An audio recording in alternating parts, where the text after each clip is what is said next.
Bom, eu peço desculpa pela confusão. E vamos dar continuidade com os eventos da Semana Temática. Então, hoje vamos dar início à primeira sessão de um minicurso de 3 aulas, dada pelo professor Yuri Lima, da Universidade Federal do Ceará. E ele vai falar sobre hiperbolicidade não uniforme. Seja bem-vindo, Yuri. Obrigado, Cristina.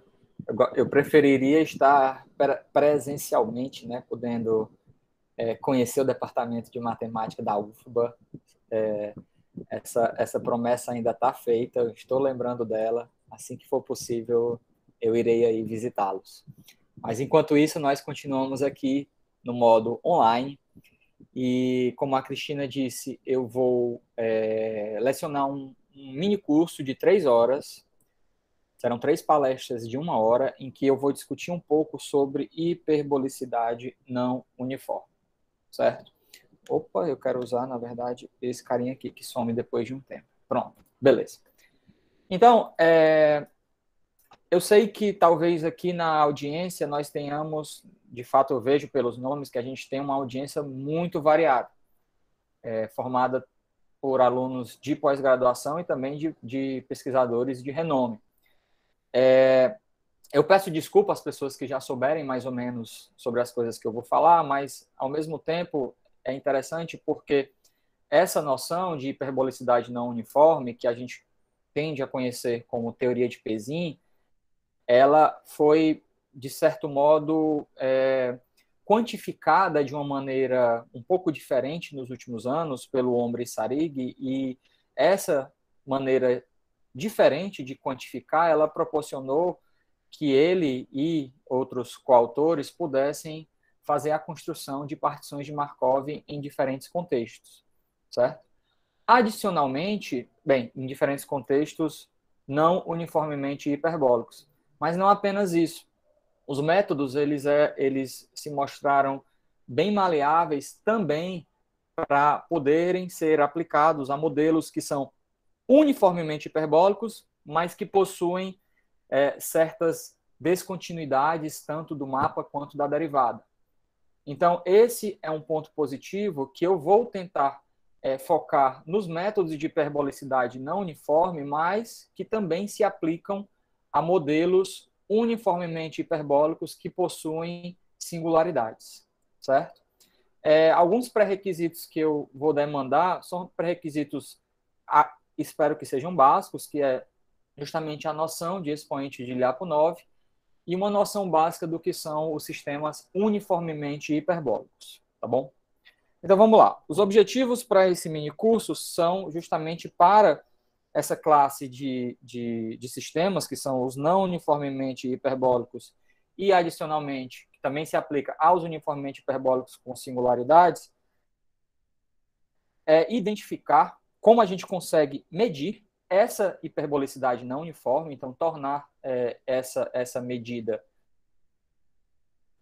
mais quantificável, de modo que a gente também consiga identificar o que sejam os bons pontos não uniformemente hiperbólicos. E bons aqui, para a gente, vão ser os pontos em que a gente vai conseguir construir as variedades invariantes que nós estamos acostumados a tomar, no caso, uniformemente hiperbólico.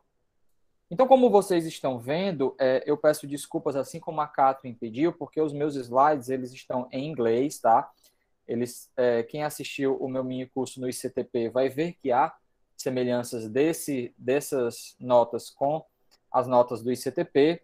A diferença é que aqui eu vou focar com uma velocidade menor na primeira parte, que lá eu acredito que eu fui mais rápido, tá bom? Que é justamente a parte da hiperbolicidade não uniforme. Como, a partir da definição de hiperbolicidade não uniforme, a gente consegue desenvolver essa teoria, que é conhecida como teoria de Pesin, para, entre outras coisas, e aqui é o que a gente vai focar, construir variedades invariantes dos pontos. Então, por simplicidade, eu vou utilizar essa notação aqui. Se vocês virem o H, eu vou me referir aos sistemas que são uniformemente hiperbólicos, e N e o H são aos que são não uniformemente hiperbólicos. Bem, nada melhor do que começar com exemplos justamente também para a gente entender a diferença entre essas duas classes. Então, eu vou começar com exemplos que são uniformemente hiperbólicos. O primeiro deles, talvez seja de conhecimento de todo mundo, é esse famoso CatMap, né? CatMap, que é induzido por essa matriz hiperbólica aqui de dimensão 2 com entradas inteiras. Então, essa matriz induz uma transformação no toro bidimensional, que pelo fato da matriz ser hiperbólica, esse mapa aqui é um diffeomorfismo de Anosov. Bem, a ação, essa figura aqui só diz mais ou menos como é que é a ação dessa transformação no domínio fundamental usual, que é o quadrado, e aí ela é uma ação que é um pouco complicada, né? Esse pedaço 1 aqui, esse triângulo vira um outro triângulo mais esticado, de um modo diferente, e sucessivamente para esses pedaços 2, 3 e 4 aqui. Então, quem já viu alguma coisa sobre partições de Markov deve ter visto que as partições de Markov, elas são uma outra maneira de você construir um domínio fundamental, só que um domínio fundamental que é dinamicamente definido, que é dinamicamente mais relevante. Por quê? Justamente pelo fato do bordo desse domínio fundamental ter lados paralelos às autodireções dessa matriz aqui. E essas autodireções são justamente as variedades invariantes para esse CatMap aqui. Então, variedades invariantes são objetos em dinâmica que nos ajudam, eu tendo a vê-las como sistema de coordenadas que é dinamicamente relevante para a gente analisar o mapa. Então, com respeito a esse sistema de coordenadas, que de fato é pontual, porque maioria dos pontos, né, os pontos que exibem um comportamento não uniformemente hiperbólico vão possuir, é sobre esses sistemas de coordenadas que a gente vai discutir aqui quando a gente fala de hiperbolicidade não uniforme. Pois bem, esse aqui é o exemplo clássico de uma transformação discreta, né, que é uma Z-ação, que é uniformemente hiperbólica, e o exemplo clássico de um fluxo que satisfaz essa hiperbolicidade uniforme tem a ver com a palestra que a Catherine acabou de falar, acabou de proferir. Então, são os fluxos geodésicos se você está em curvatura negativa. Então, sempre que você tem uma variedade fechada com curvatura seccional estritamente negativa, foi provado pelo Anosov que o fluxo geodésico dessa variedade é um fluxo uniformemente hiperbólico. Hoje em dia, nós os conhecemos como fluxos Anosov. Tá? Essa aqui é apenas uma figurinha para lembrar como é que é esse comportamento uniformemente hiperbólico visto no recobrimento universal. Então, como a Catherine disse, o fluxo geodésico ele vive no tangente unitário da variedade. Se a variedade tem dimensão n, esse tangente unitário tem dimensão 2n menos 1, certo? E aí, para cada vetor desse tangente unitário, nós temos duas variedades, uma invariante, uma estável e outra instável. A estável ela é formada por todos esses vetorzinhos aqui, ó, que você constrói da seguinte maneira. Você pega esse vetor, você olha para a geodésica que ele define no recobrimento universal, e aí essa geodésica define dois pontos no infinito, um V menos infinito e um V mais infinito.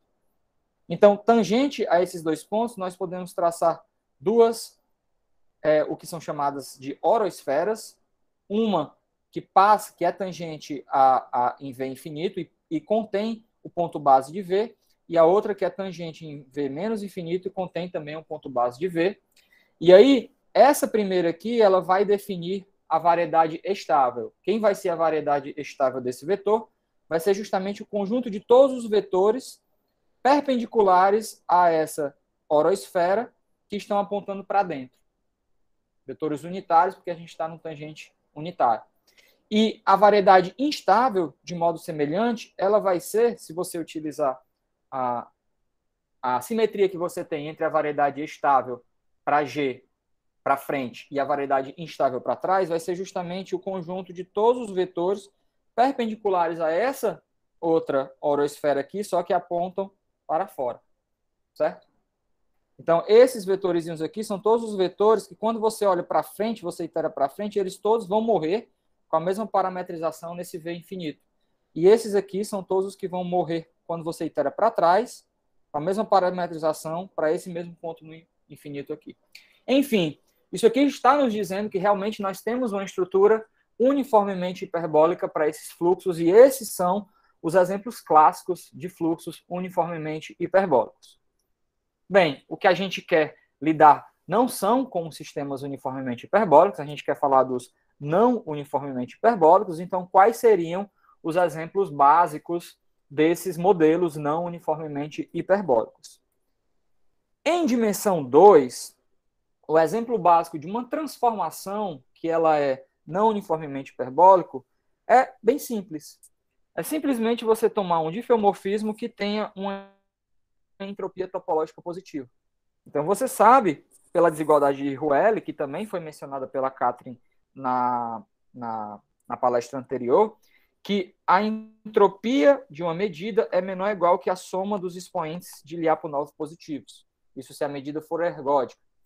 Então, se você tem medidas de entropia positiva, se esse lado aqui for positivo, então esse lado direito aqui vai ser positivo, e a conclusão é que você tem pelo menos um expoente de Lyapunov positivo. Certo? Só que a mesma coisa vale se você considera a entropia com respeito ao inverso. A entropia com respeito à transformação inversa também vai ser positiva, e pela desigualdade de Ruehl, ela vai ser menor ou igual que a soma dos expoentes de Lyapunov positivos para f a menos 1. Então, a conclusão é que você conclui que f a menos 1 tem expoentes de Lyapunov positivos. Então, tem pelo menos 1. Dizer que f a menos 1 tem pelo menos um expoente de Lyapunov positivo vai dizer que a f tem pelo menos um expoente de Lyapunov negativo. Então, no contexto de superfície, essa hipótese garante para você que você tem dois expoentes de Lyapunov, pelo menos um positivo e pelo menos um negativo. Só que você está em dimensão 2, então você tem exatamente esses expoentes. Então você tem exatamente um positivo e exatamente um negativo. E eu ainda não defini o que é hiperbolicidade não uniforme, mas eu gostaria de dizer que é justamente essa hipótese de você ter esses expoentes de Lyapunov diferentes de zero. Certo? Então essa é uma definição informal aqui, eu vou fazer uma definição um pouco mais precisa daqui a pouco. Então, esse é o exemplo clássico de difeomorfismo não uniformemente hiperbólico. E o exemplo clássico de fluxo não uniformemente hiperbólico é parecido também com a palestra que a Catherine deu. Basta você considerar variedades em que a curvatura seccional, ao invés de ser estritamente negativa, ela é apenas menor ou igual a zero. Por exemplo, considere uma superfície de gênero 2, em que no meio aqui, nesse pescoço, você tem um cilindro plano, em que a curvatura gaussiana é identicamente nula. Então, essa superfície, quando você olha para o fluxo geodésico dela, ela vai estar no contexto de um fluxo não uniformemente hiperbólico. O que significa dizer isso? Bem, relembre que esse fluxo está definido no tangente unitário, que nesse caso tem dimensão 3, 2 vezes 2 menos 1 é 3. E aí, em dimensão 3, você tem que ter 3 expoentes de Lyapunov. Só que você já tem o expoente de Lyapunov da direção do fluxo. Como o fluxo age por isometria, é zero. Então, o que sobra são outras duas direções. E aí, dizer que esse fluxo é não uniformemente hiperbólico significa dizer que você tem uma direção em que o expoente de Lyapunov é menor do que zero e outra direção em que o expoente de Lyapunov é maior do que zero. Então, isso dá um exemplo de um fluxo geodésico que é não uniformemente hiperbólico. Certo? Ok. Então, pessoal, esses são, eu diria, são os 4 exemplos clássicos quando você quer introduzir hiperbolicidade uniforme e hiperbolicidade não uniforme. Só que nós temos outros exemplos que têm uma relevância física e da ciência muito importante, dentre os quais eu gostaria de mencionar os bilhares. Então, o que são os bilhares?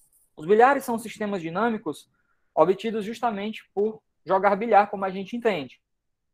Só que a gente joga bilhar, a gente pode jogar bilhar não necessariamente em um retângulo bonitinho como a gente joga no bar. A gente pode variedades, e aí quando você olha para esse domínio, digamos aqui, você tem esse domínio em que é suave, então você pode considerar o mapa de bilhar ou fluxo de bilhar aí dentro. O que significa? Significa você pegar um ponto e uma direção e baseado nesse ponto, com essa direção, você joga a bolinha que anda com velocidade uniforme, porque você assume que você não tem nenhum tipo de atrito aí nessa bola. Então ela vai andando, vai andando, vai andando, e quando ela bate no bordo da mesa, ela se reflete de modo especular. O ângulo de incidência é igual ao ângulo de reflexão. Uma vez que isso acontece, a bolinha continua se movendo na mesa, e assim ela é refletida novamente, ela bate novamente e assim vai. Então, para cada ponto direção,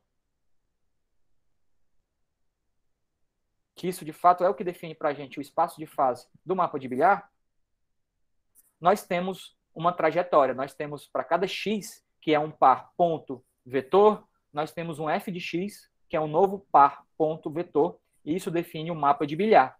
Esse mapa de bilhar pode ser definido aqui, nessa figura do lado esquerdo, como eu coloquei, como também pode ser definido no toro bidimensional.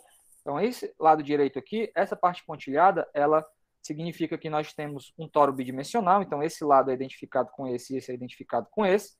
E aí, dentro do toro, nós podemos retirar alguns pedaços, que nós podemos enxergá-los como obstáculos do mapa de bilhar. Nesse caso aqui, nós retiramos uma esfera, né, uma circunferência centrada no centro desse domínio fundamental, e nós retiramos uma outra centrada nesse pontinho aqui, que vista no domínio fundamental, ela é vista como 4 pedaços, certo? 4 quartos de circunferência. Então, uma vez que você retira, você enxerga esses pedaços como obstáculo, no complementar desse domínio, você pode ver o mapa de bilhar do mesmo modo. Para todo ponto, direção, você joga a bolinha e aí toda vida que ela bate na sua trajetória, certo? Pois bem, esses bilhares, eles são motivados da mecânica estatística, foram introduzidos pela mecânica estatística no final do século XIX, por volta de 1890 e vai por aí. E a partir de 1920, mais ou menos, começou-se a ter um estudo matemático mais refinado deles, pelo Birkhoff e outros coautores. Até que, por volta de 1960 e alguma coisa, o Sinai, ele voltou a estudar esses bilhares, só que ele voltou a estudar os bilhares que são, de certo modo, os uniformemente hiperbólicos, que na literatura também são conhecidos como dispersivos. Então, esses dois bilhares aqui, eles são exemplos de bilhares dispersivos, em que, assim como no cat map, que você tem duas direções, uma que expande, outra que contrai, aqui a mesma coisa acontece, certo? Porém, o bordo da sua mesa de bilhar, ele pode não ser suave.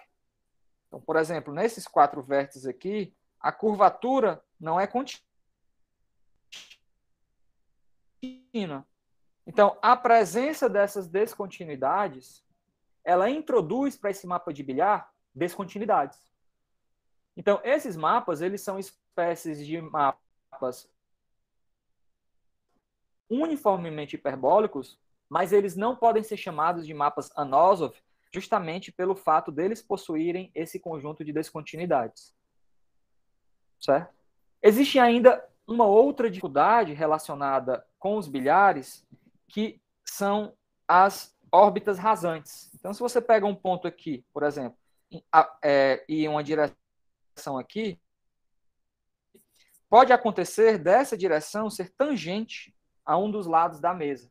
E quando isso acontece, você tem uma descontinuidade para um mapa de bilhar, mas é uma descontinuidade, de certo modo, muito pior do que essas porque além do mapa ser descontínuo, quando você calcula a derivada desse mapa ao se aproximar para esse ponto de descontinuidade, a derivada é ilimitada. Então, ela explode.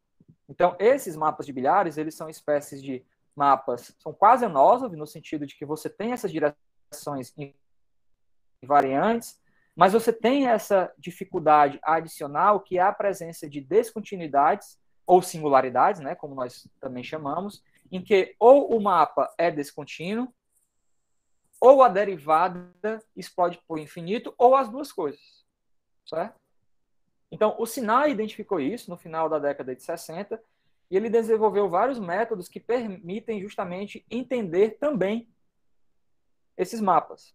Dentre esses métodos estava também como mostrar que esses mapas, quase todo ponto com respeito a esses mapas, possui as variedades invariantes, que são esses sistemas de coordenadas que eu estou dizendo para vocês. Tá bom? Então, esses são dois exemplos de mapas que parecem muito com uniformemente hiperbólicos, com Anosov. E aí a pergunta é saber se você tem também os exemplos não uniformemente hiperbólicos para os bilhares. Bem, essa foi uma pergunta que o Sinai se fez e que foi respondida de modo muito satisfatório por um de seus alunos, que foi o Leonid Bunimovich. O Bunimovich, ele chegou com um modelo totalmente diferente de formato para a mesa de bilhar, em que o bilhar não é uniformemente hiperbólico, ele não tem essa hiperbolicidade uniforme, mas ele tem a hiperbolicidade não uniforme. Então, talvez o exemplo mais famoso dos modelos que o Bunimovich criou seja o estádio de Bunimovich. Então, se você imagina aqui esse domínio aqui para ser a mesa de bilhar, como é que ele é formado? Ele é formado por dois segmentos de mesmo comprimento paralelos, e aí complementados de um lado por um semicírculo e do outro por um mesmo semicírculo. Então, essa mesa de bilhar, quando você entra, ela define um modelo que não é uniformemente hiperbólico, mas que é não uniformemente hiperbólico. Tá? Você tem também esse exemplo em dimensão 3. Então, existem várias possíveis maneiras de enxergar esse estágio de Bunimovich em dimensão 3. Aqui está uma delas. Certo? Você tem uma espécie de paralelepípedo aqui e duas tampas que são meio circulares em direção e planas na outra direção, que você acopla a esse paralelepípedo de um lado ao outro. Então, o Bunimovich e o Gianluigi Del Magno, que é um professor da UFBA, né, eles mostraram que nesses bilhares o modelo ele é também não uniformemente hiperbólico, assim como nesse. Tá bom? Beleza. Bem, eu falei em dimensão maior, né? Então, também eu posso falar aqui de como generalizar esses bilhares aqui no toro para a dimensão maior. Então, você tem, por exemplo, esse exemplo aqui, que você pega um toro tridimensional e retira dele duas esferas, certo? Do mesmo jeito que você fez lá em cima. E tira uma esfera no centro do domínio fundamental e outra em um dos vértices. Então fica essa figura meio estranha aí que eu tentei visualizar. Não sei se vocês estão conseguindo. Pois bem. Yuri, posso fazer uma pergunta? Pode. Ali no primeiro exemplo do bilhar, você tem essa concavidade, mas se você mudar a concavidade ao oposto, aí não sei como você aqui? Isso, se você, em vez de... Porque a concavidade está para dentro, né? Isso. Se você mudar a concavidade. Isso aqui é côncavo quando visto de dentro, né? Isso. E exatamente. Se você mudar... Você vê o modelo, mas mudar a concavidade. Então, a concavidade, ela está diretamente relacionada com a hiperbolicidade. Certo? Quando você tem côncavo para dentro, desse jeito, quando visto de dentro, e você pega uma frente de onda, como a Sylvie mencionou na palestra da Catherine, essa frente de onda ela se dispersa, ela se abre. Então, isso é a primeira indicação de que você realmente está tendo uma sensitividade às condições iniciais. Eu acredito que essa tenha sido a motivação do Sinai para justamente definir esses modelos dispersivos, justamente quando você tem um bordo que é côncavo quando visto de dentro, que é esse E esse aqui também, ó. Esse aqui, que é chamado como gás de Lorentz, quando você está vendo aqui de dentro, quando você olha para o obstáculo, ele parece côncavo para você. Então, embora o obstáculo, quando a gente desenha, seja convexo, para quem está participando da brincadeira aqui dentro, ele está enxergando o bordo como côncavo. Certo? Já quando você muda a concavidade, por exemplo, existem resultados, e isso vem de teoria Kahn, se você pega um domínio estritamente convexo, dentre os quais, por exemplo, você tem circunferência e elipse, mas pode ser qualquer coisa estritamente convexa com uma certa regularidade, então você nunca tem um modelo uniformemente hiperbólico. Porque você possui cáusticas, que são curvas aqui, que se uma trajetória é tangente a elas, então a trajetória é tangente sempre. Certo? Isso tem a ver com teoria Kahn. Então, mudar o bordo do domínio, né, da mesa, muda de modo muito substancial o tipo de dinâmica que você está vendo. E o interessante dos bilhares, só para complementar, né, a gente está aqui no minicurso, então acho que o legal é os alunos serem expostos a várias informações, é que dentro dos bilhares você pode ver essas três classes de sistemas dinâmicos que são, digamos assim, as principais classes, que são dos hiperbólicos, quando você desenha domínios convexos, côncavos, quando visto de dentro. Você tem os elípticos, que sejam quando você tem os domínios estritamente convexos, né, quando vistos de dentro. E você tem os parabólicos, que tem a ver justamente com o mapa de bilhar usual, que são dos polígonos. Então, são parabólicos porque você tem um comportamento aí intermediário entre o elíptico e o hiperbólico. Os comportamentos aqui são polinomiais, certo? Então, é muito legal os bilhares porque eles permitem, simplesmente mudando o bordo do domínio, você enxergar esses três tipos de dinâmica que são três tipos bem diferentes entre si. Tá bom? Mais alguma pergunta a respeito de exemplos de bilhares? Ou exemplos em geral? Eu acho que eu acabei a minha classe de exemplos. Não? Ok. Qual é a diferença de uniformemente hiperbólico para não uniformemente hiperbólico? Quando eu, pela primeira vez, ouvi essa noção de hiperbolicidade não uniforme, a primeira coisa que eu pensei foi dizer que não é hiperbólico. Não uniformemente hiperbólico. Ah, tá bom, então não é hiperbólico. Só que esse não, ele não se refere à hiperbolicidade, mas ele se refere ao fato da palavra uniforme. Então, os modelos não uniformemente hiperbólicos, eles são hiperbólicos, porém a hiperbolicidade é que não é uniforme. Então, ela ocorre de um modo não uniforme. E o que significa ter uma hiperbolicidade uniforme? Uma hiperbolicidade uniforme significa em que você está vendo essa expansão e contração, que é o que caracteriza a hiperbolicidade, em todas as iterações do seu mapa. Para toda iteração do seu mapa, você tem essa expansão e essa contração. E você também requer que essa expansão e contração que ocorre para todas as iterações também ocorra em todos os pontos do seu espaço de fase. Então, a uniformidade vem justamente da obrigatoriedade da expansão e contração ocorrer em todo o tempo e em todo lugar. E quando nós passamos para o contexto em que essa uniformidade não mais ocorre, ou seja, que você tem a hiperbolicidade que não é uniforme, a diferença é que você não mais requer que essa expansão e contração ocorra a todo tempo e nem em todo ponto. Então, o que nós vamos requerer é que essa expansão e contração ela ocorra apenas de um modo assintótico, na média. E aí, quando você tenta medir a expansão e contração na média, isso é justamente o expoente de Lyapunov. Então, dizer que você tem expansão e contração assintótica significa dizer que você tem expoentes de Lyapunov diferentes de zero.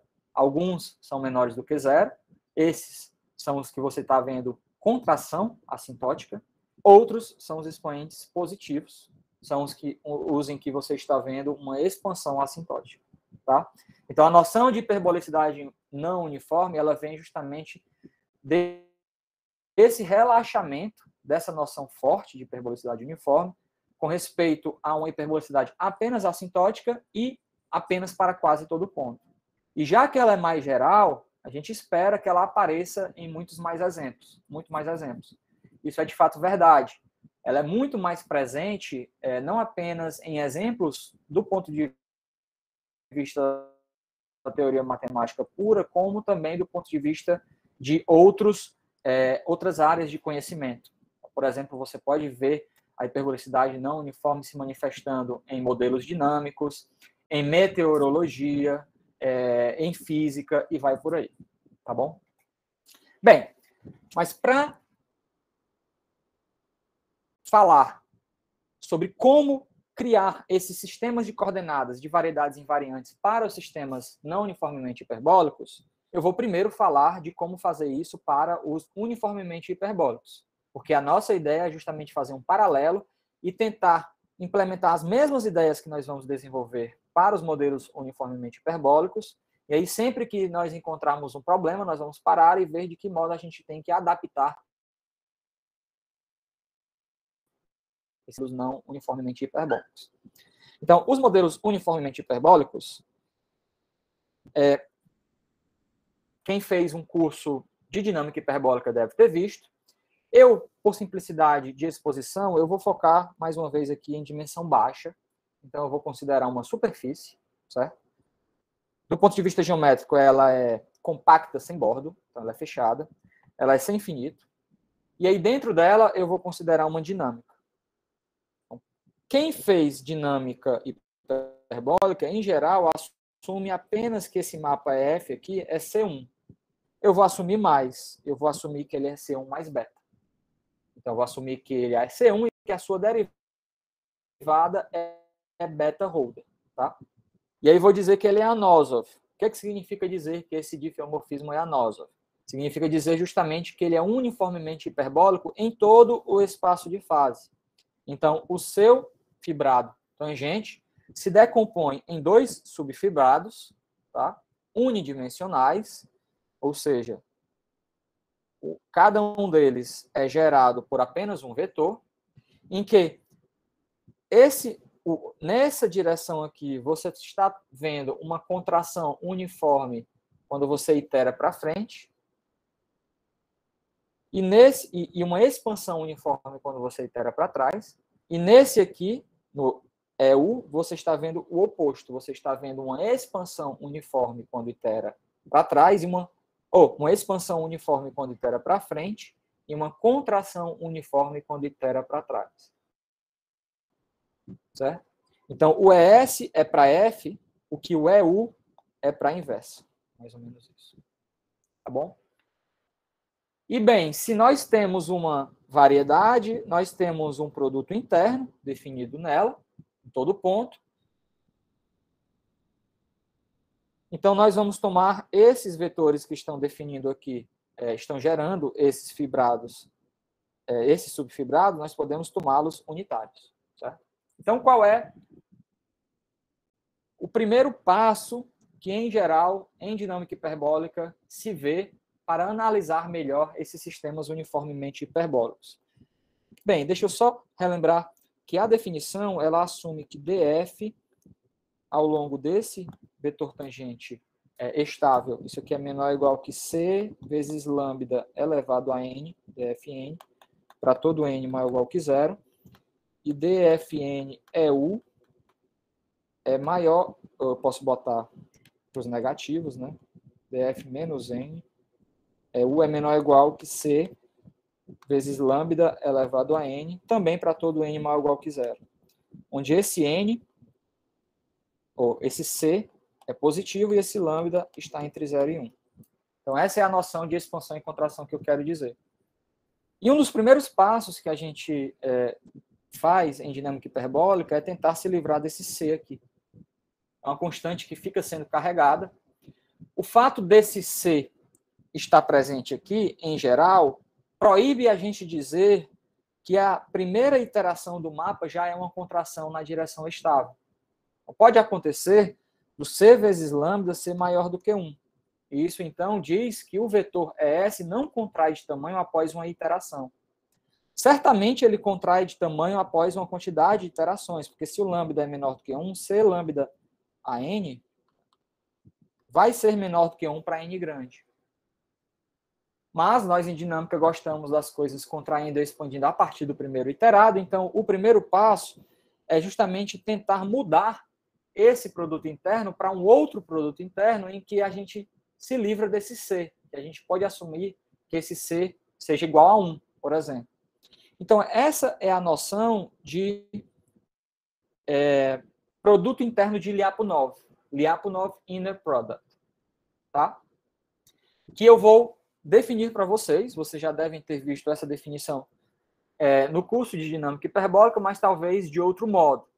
De fato, em dinâmica hiperbólica, a gente costuma fazer essa definição trocando o produto interno original por uma média, né, por uma soma ponderada do produto interno, trocando o produto interno original por uma soma ponderada desse produto interno ao longo da órbita, e a gente assume sempre que essa soma é finita, justamente porque a hiperbolicidade sendo uniforme, basta a gente considerar uma soma finita.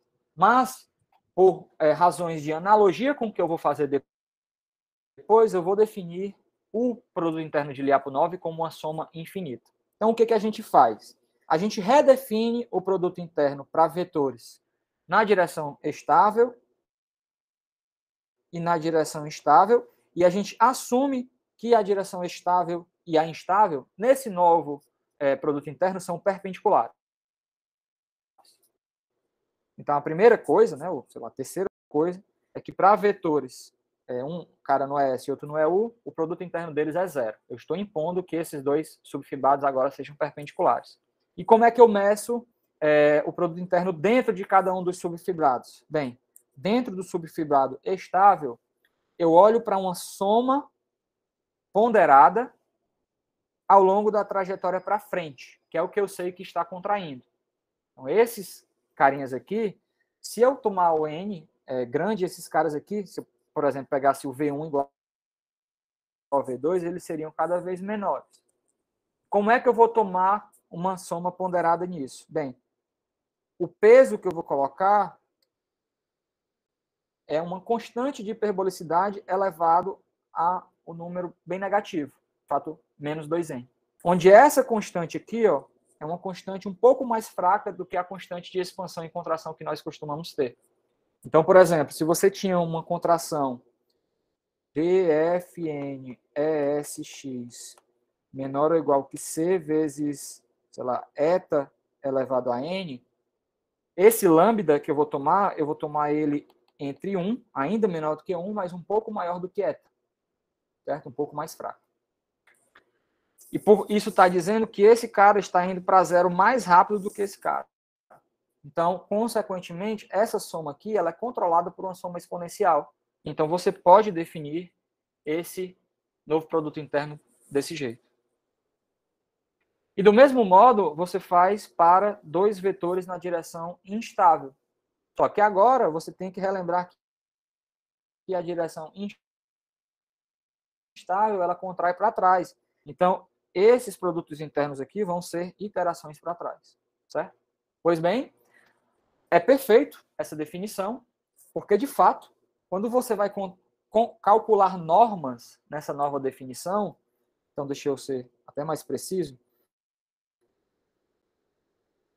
se eu calculo a norma de um vetor na direção estável com respeito a esse novo produto interno, de fato a norma ao quadrado, eu obtenho que isso é lambda ao quadrado menos 2 vezes a norma do vetor inicial com respeito a esse produto interno. Então, esse carinha aqui, lambda ao quadrado menos 2, é menor do que lambda ao quadrado. Então, consequentemente, se você tira a raiz quadrada, você obtém essa desigualdade aqui. E está nos dizendo que, com respeito a esse produto interno, você já está vendo a contração já no primeiro iterado. Tá? Você se livrou da constante C. A mesma coisa vale quando você pega o vetor instável e itera para trás. E é isso que define essa noção de métrica adaptada. Então, o que eu acabei de fazer aqui foi introduzir uma métrica adaptada para os sistemas uniformemente hiperbólicos, tá bom? Bem, com respeito à nova métrica, os vetores que eram unitários com respeito à métrica anterior, eles não mudam muito de tamanho. Então, essa aqui é a terceira propriedade que eu quero colocar aqui, é que esses vetores estão com um comprimento entre duas constantes, uma longe de zero e uma longe de infinito, tá? Ou seja, você muda a geometria de modo limitado, mas com a boa propriedade que agora você se livra dessa constante C, tá bom? Você já vê contração e expansão em todo o interado.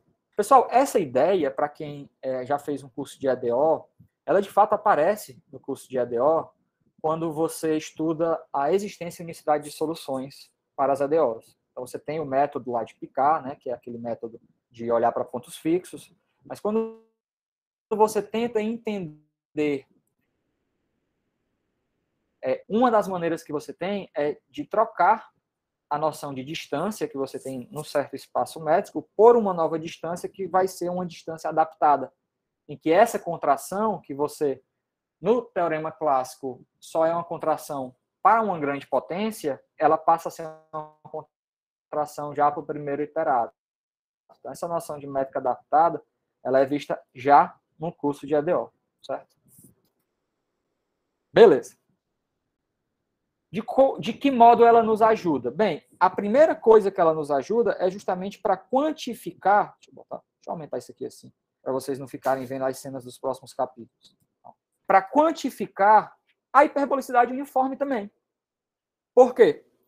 A norma desses vetores, com respeito à nova métrica, ela é uma maneira de você quantificar a qualidade de hiperbolicidade da direção estável e da direção instável. Por que eu digo isso? Porque essa norma, ela nada mais é do que raiz de 2 vezes essa soma aqui. E essa soma está lhe dizendo quão bom é a contração. Ó. Se a sua contração for muito boa, então esses números aqui estão indo para zero muito, muito rápido. Então essa soma aqui, ela está pequena. Então dizer que esse número é pequeno significa dizer que a contração ao longo de ES é muito boa. Então eu introduzo esse parâmetro e chamo ele de S de X. Ele é um parâmetro que qualifica, né, que quantifica, desculpa, a minha qualidade de hiperbolicidade na direção estável. E do mesmo modo eu posso fazer isso para a direção instável. Certo? Então, esses dois carinhas, eu consigo justamente quantificar quão bom são essas contrações das direções estável e instável, respectivamente para frente e para trás, mas falta também um parâmetro que me permita distinguir essas duas direções. E esse parâmetro, bem, a gente pode simplesmente tomar o ângulo entre esses dois vetores. O ângulo entre essas duas direções é uma maneira de distinguir a direção estável da direção instável. Certo? A boa propriedade dos sistemas uniformemente hiperbólicos é que esses parâmetros aqui, bem, vocês podem observar que ele é sempre pelo menos raiz de 2, tá? Quando n igual a 0, isso aqui já dá 1, então o S de x é pelo menos raiz de 2, o U de x também. Só que no caso uniformemente hiperbólico, como você tem a estimativa lá, e isso aqui controla isso, essa soma é controlada por uma PG infinita, então esses números aqui são também uniformemente limitados por cima, tanto o S quanto o U. Tá? E o alfa, ele é longe de zero, porque esses fibrados que nós assumimos aqui na definição, eles são subfibrados contínuos, então o ângulo entre eles, né, o ângulo entre eles é positivo em todo ponto. Se é contínuo, então tem um ínfimo maior que zero.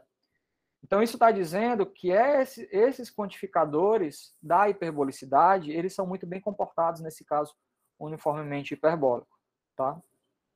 E isso permite a gente, de fato, diagonalizar a derivada. Então, qual é a ideia de introduzir esses parâmetros? Além de quantificar essa hiperbolicidade, a gente quer também obter, como eu disse, né, por meio das variedades invariantes, a gente quer obter maneiras mais simples de representar a nossa dinâmica.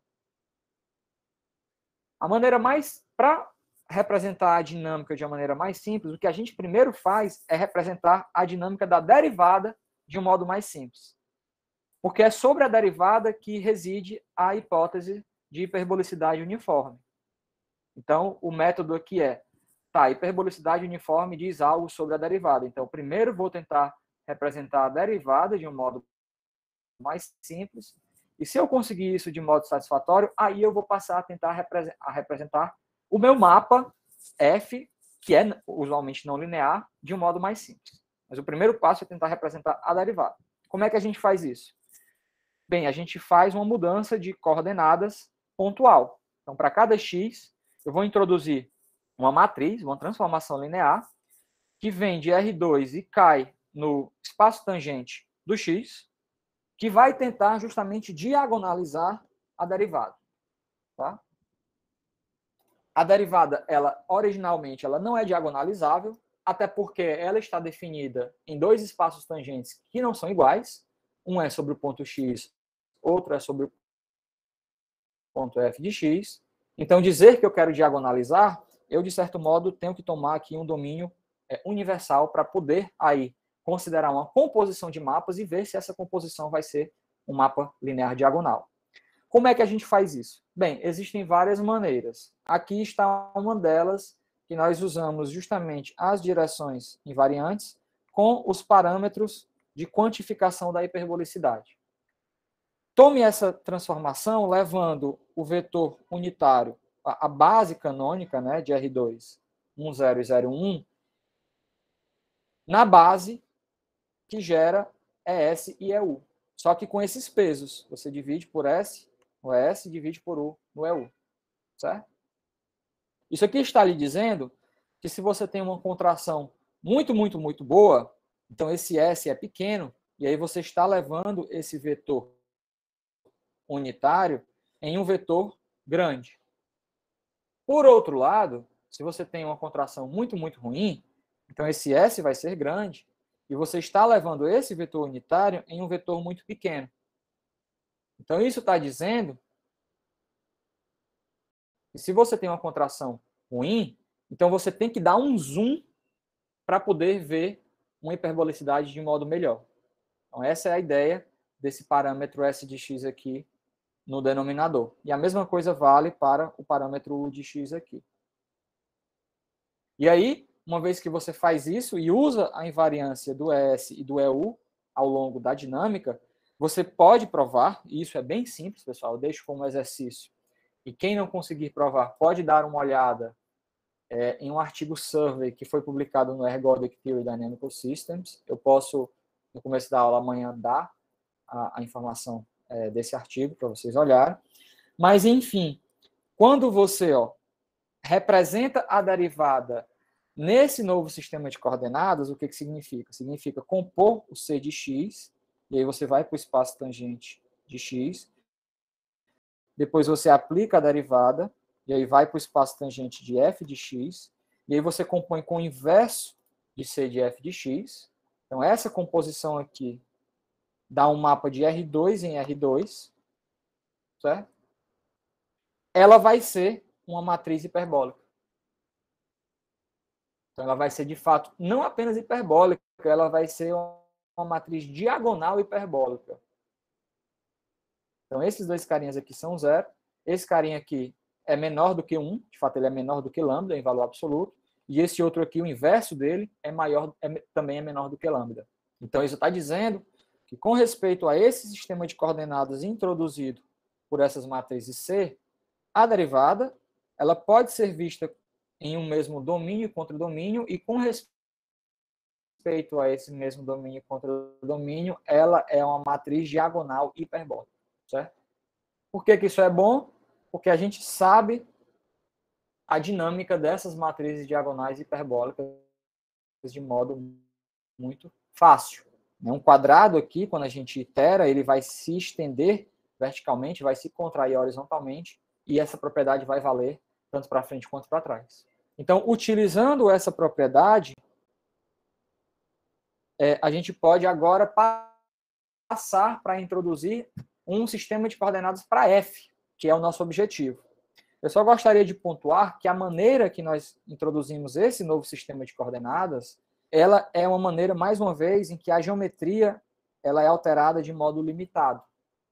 Justamente pelo fato dos parâmetros quantificadores da hiperbolicidade serem variados de modo limitado, essas matrizes elas têm norma e as suas inversas também têm normas limitadas longe de zero e infinito, certo? E isso é crucial. Bem, como é que a gente usa elas agora para obter uma representação do mapa original que seja mais simples? Isso é o que a gente chama de cartas de Lyapunov. A gente vai ver a nossa variedade por meio de um atlas definido em termos dessas matrizes C de X. Como simplesmente componha cada uma dessas matrizes com um mapa exponencial, que é o mapa mais simples que tem de passar de espaços tangentes para a variedade. Certo? Não necessariamente você toma o mapa exponencial. O mapa exponencial é só uma maneira de você fazer isso. Por que que é bom? Porque ele se relaciona diretamente com a regularidade da variedade. Tá? De fato, todas as cartas se relacionam. Então, acho que eu acabei de falar uma tautologia. Mas, enfim, não existe uma preferência primordial desse mapa exponencial. Talvez uma delas seja que o mapa exponencial no zero ele é a identidade. Então, isso dá uma certa preferência para ele. Mas, enfim, você poderia considerar outras maneiras de passar do espaço tangente para a variedade. O mapa exponencial é uma delas, e compondo isso, ó, daqui para cá, você tem um mapa psi de x, que está definido aqui em um pequeno quadrado centrado na origem do raio de injetividade da sua variedade. De fato, você pode definir globalmente esse psi de x, mas ele não vai ser invertível globalmente. Então, para ser invertível, você precisa realmente se restringir a um quadradozinho aqui menor, que depende do raio de injetividade da sua variedade. Certo? Bem, eu afirmo que essas cartas, que são conhecidas na dinâmica como cartas de Lyapunov, elas nos permitem justamente ver a nossa dinâmica não linear, que é a F, também de um modo mais simples. O que significa isso? Está aqui, ó, só lembrando, que esse Q aqui, que é o tamanho desse domínio, a gente sempre toma como menor do que o raio de injetividade. Por exemplo, ele pode ser um número epsilon pequeno elevado a um expoente qualquer aí. Tá. Bem, mas quem é a representação de F nessas cartas de Lyapunov? É, de novo, só uma mudança de cartas. Então, essa representação ela é pontual. Então, para fazer isso, a gente compõe o psi de x com F. Quando a gente faz isso, o x vai para o f de x, então a gente tem que compor agora com a inversa de psi de f de x. Então, essa composição é o que eu defino como f sub x. E f sub x é uma transformação, né, não linear de uma vizinhança da origem em R2 para uma vizinhança, talvez assim, distorcida, da origem em R2. Certo? E a esperança é que, dado que a gente, dentro do psi de x aqui, tem a C, a esperança é que o f de x se pareça com uma matriz hiperbólica. Ele não vai ser uma matriz hiperbólica em geral, porque, como eu disse, ele não é linear em geral, mas ele pode ser próximo de uma matriz hiperbólica. Isso é verdade, certo? Que é esse teorema aqui. Então, a f de x tem essa representação simplificada, que é a seguinte: ela se escreve a mesma matriz hiperbólica que a gente obteve lá na diagonalização da derivada, mais um errinho. Esse errinho, ele é um erro que no zero ele se anula, e que a sua norma C1 mais alguma coisa ela pode ser de um epsilon, se você tomar o Q pequeno o suficiente, no caso aqui epsilon elevado a 3 sobre beta. Relembre que eu estou assumindo que o meu mapa é C1 mais beta. Então, se você diminuir um pouco a norma que você quer controlar para C1 mais beta sobre 2, você consegue isso e obter que esse errinho aqui tem uma norma C1 mais beta sobre 2 pequena. Tá? Eu acho que eu vou terminar a palestra de hoje com a prova disso. Então, como é que a gente prova isso? Bem, a gente já sabe quem é essa matriz, né? Essa matriz é justamente aquela composição lá. E aquela composição, pessoal, vocês podem ver que ela é justamente a mesma coisa que pegar esse mapa F sub x e derivar em zero. Por quê? Porque quando você pega isso aqui e deriva em zero,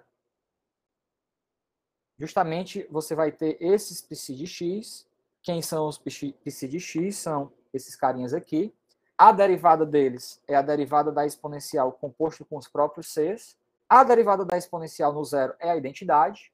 Então, essas identidades vão sumir. Então, você vai ter, basicamente, uma composição dos c's, do c que vem daqui, do c que vem daqui, e da derivada de f, que é justamente, pela propriedade de diagonalização da derivada de f, é justamente a matriz A00b. Tá? Então, esse carinha realmente é igual à derivada de f de x em zero. Então, se você quer mostrar que essa expansão vale, você quer apenas mostrar que esse errinho aqui está bem controlado. Então, como é que você faz? Bem, esse errinho vai ser justamente definido por essa diferença. Só que, relembre, esse cara aqui, ele é uma aproximação já do f de x. Então, controlar esse erro é controlar essa diferença. Controlar a norma desse erro é controlar essa diferença. E quando você faz essa diferença, bem, derivando esse f de x em dois pontos diferentes, você vai ter uma mesma expressão, mas aplicada em pontos diferentes. Então, o primeiro vai ser uma composição, basicamente, de 3 matrizes. O segundo vai ser uma composição de outras 3 matrizes, mas que essas matrizes respectivas, A1 com A2, B1 com B2 e C1 com C2, estão próximas. Próximas como? Bem, de fato, A1 e A2, eles vêm das cartas de Lyapunov, eles têm uma geometria limitada, então eles são Lipschitz. C1 e C2 também.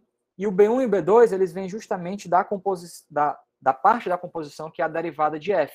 Bem, a derivada de F é C1 mais beta, é C beta. Então, essa diferença é controlada por uma constante vezes W1 menos W2 elevado a beta.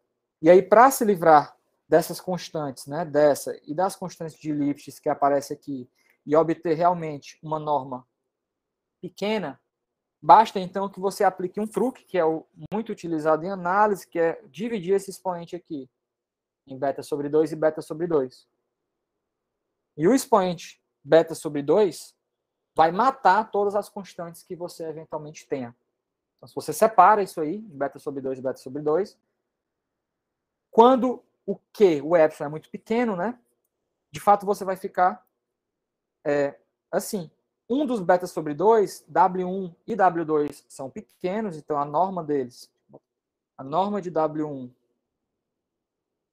WI, já que eles estão naqueles retângulos, é menor do que epsilon elevado a 3 sobre beta. Então, W1 menos W2 elevado a beta sobre 2 é menor, sei lá, que 2 vezes epsilon elevado a 3 sobre beta elevado a beta sobre 2, e isso que é epsilon, para epsilon grande. Porque fica epsilon elevado a 3 meios. Certo? Então, desse jeito, você consegue se livrar dessas constantes e assim mostrar que essa diferença estrela é menor do que isso, e isso conclui a prova. Então, o que a gente fez hoje? A gente discutiu exemplos clássicos importantes de sistemas uniformemente hiperbólicos e de sistemas não uniformemente hiperbólicos, e a gente introduziu um produto interno e um sistema de coordenadas que permite a gente ver funções de matrizes hiperbólicas. Então, amanhã a gente vai usar isso para introduzir as transformadas de gráfico e possibilitar, então, que a gente construa as variedades invariantes nesses modelos uniformemente hiperbólicos. A partir daí, a gente vai migrar para os não uniformemente hiperbólicos e tentar fazer a mesma coisa com eles. E aí isso vai tomar o resto do nosso curso. Tá bom? Então, vou parar por aqui. Então, obrigado e até amanhã. Obrigada, Yuri. Talvez uma pergunta rápida, se alguém tiver. Um comentário.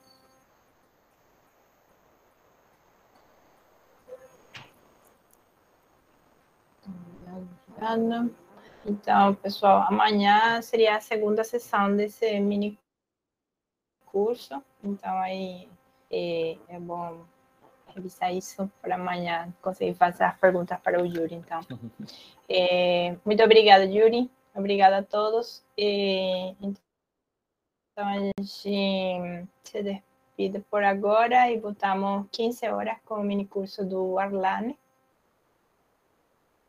Aí vamos relembrar o link via e-mail. Obrigada, Yuri. Obrigado, vamos pessoal. agradecer até amanhã.